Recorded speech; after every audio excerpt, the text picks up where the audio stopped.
Cái gì á? Ở đây. Tới đâu? Tới đâu? Tới đâu? Tới đâu?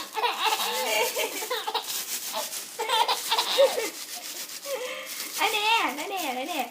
Ở đây mà. Tuấn ơi. Đấy mà. Tuấn ơi. Đây mà. Đây mà. Đây mà. Đây mà. Đây lắm. Trời, cái gì mà cùng nghiệp vậy đó hả? Tuấn đi, lại đi.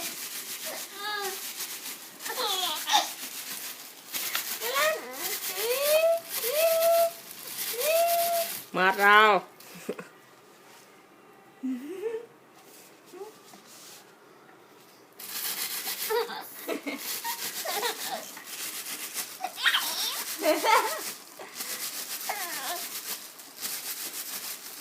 Vậy bữa nay cơ mà, bữa nay cơ mà.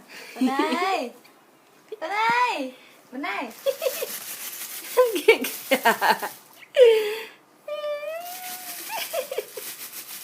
Bữa nay, bữa nay cơ mà.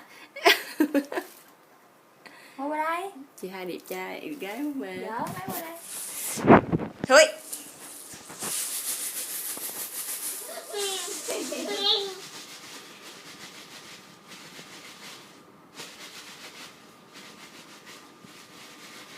Cười. Thấy không? Thấy không? Thấy không? Thấy con cầm này. Nè.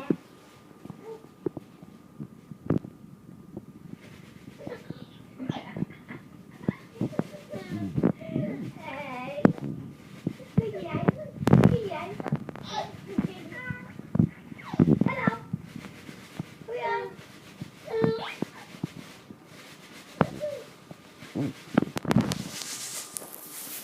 Anh nghĩ đi. Này đi.